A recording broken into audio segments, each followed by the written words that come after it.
What does this schmuck do, Jake Tapper? He and his cohort, his comrade, his co-author, they wrote a book. They go around and they start asking people. Over 200 people have been interviewed, they said. Did you really need to interview over 200 people to know what took place? Interview yourself. Oh, this one said this off the record. This one said this on the record. Did you know this? Did you know this? Did you know this? The guy is literally making millions of dollars, despite his role in the two greatest political scandals in American history. He's making millions of dollars, and conservatives, he was on the Sunday shows, or his sidekick is, conservative radio guys are literally quoting from the book. Do I have the book here? No! Am I quoting from the book? No! Why would I?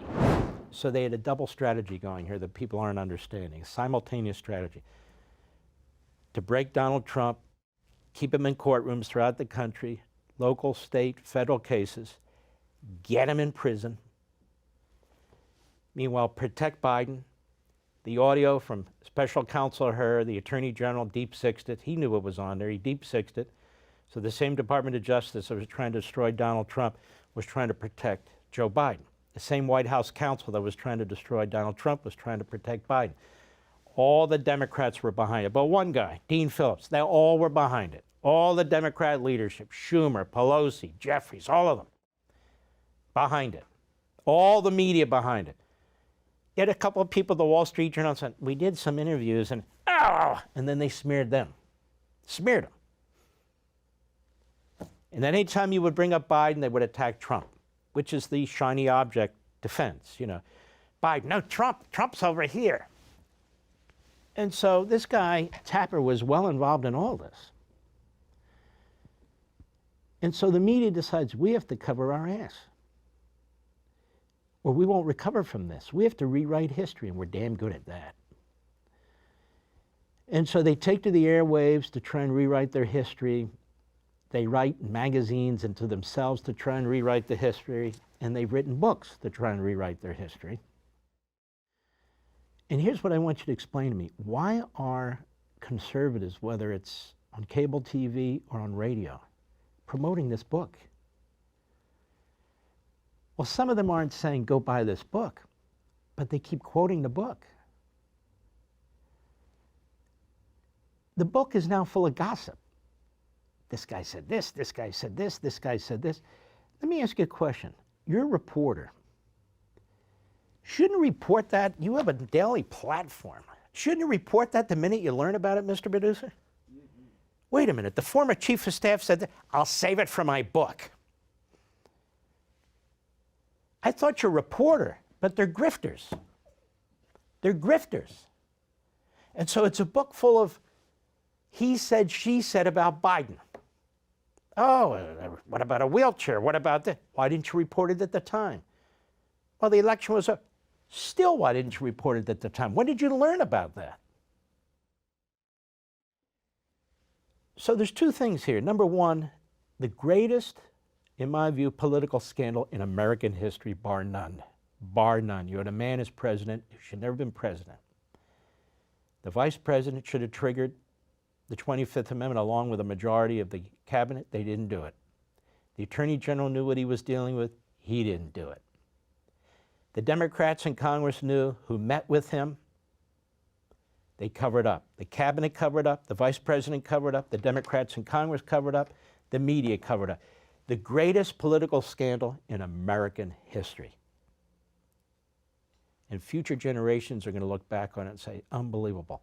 While at the same time, the other greatest political scandal in American history was going on. That is the criminalization of Donald Trump.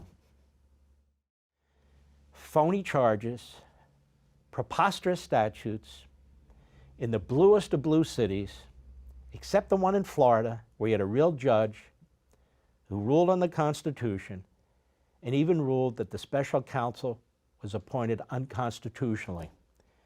And she had the support with filings from two former attorneys general, both great, including my mentor, Ed Meese and Mulcahy.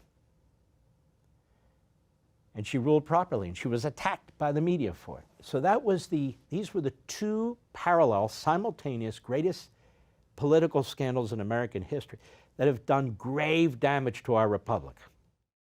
And what does this schmuck do, Jake Tapper?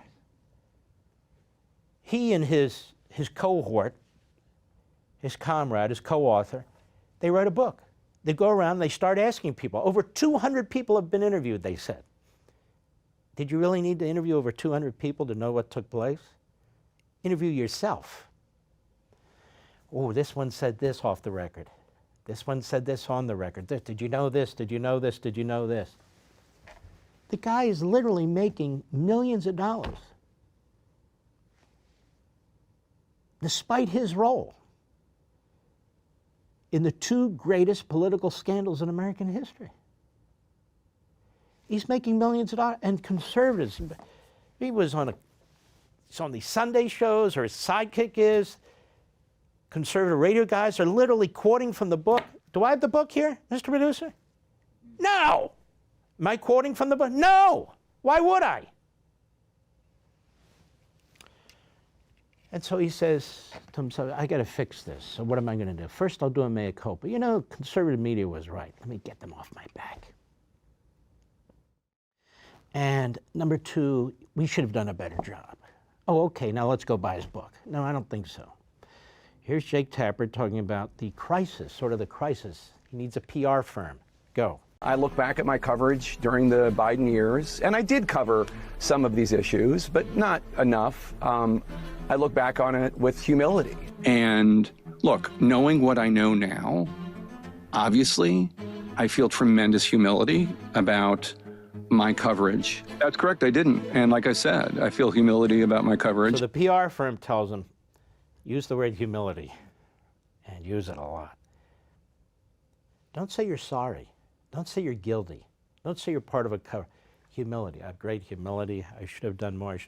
But did you read page 7, chapter 1? Oh my God, you got to get this book. Does that sound like humility to you? Go ahead. But yeah, I mean, of course, I've said I look back at my coverage with humility. But it's impossible knowing then what I know now to not feel humility when I look back at my coverage. There's a lot of regret. There's a lot of humility. And looking back on that interview, which I feel tremendous humility about, our reporting suggests that she was correct. So I feel humility, tremendous humility, humility about my coverage. Humility. How about another word? Disgust. What you did was disgusting, and you're not the only one. And so now they're pushing their books out about the humility. So why would we believe Jake Tapper about anything? We shouldn't. Why would we believe the media about anything? We shouldn't. We shouldn't. Really a disgrace. So one day somebody will write a book about the people who wrote a book and had humility, many of whom were some of the leading figures in the cover-up. Tell me which one of these so-called hosts or reporters on CNN, MSNBC, or in the New York Times or the Washington Post came forward and talked about the serious dementia, the cognitive dementia that Joe Biden had, and that this is all before, you know, the debate and so forth. I can't think of any. Maybe there's one or two souls out there. I didn't say the Wall Street Journal. I asked about these publications and these news platforms. I don't remember any. And if they had, they would have been skewered. There's no question about that. For all this and much more, sign up for Levin TV.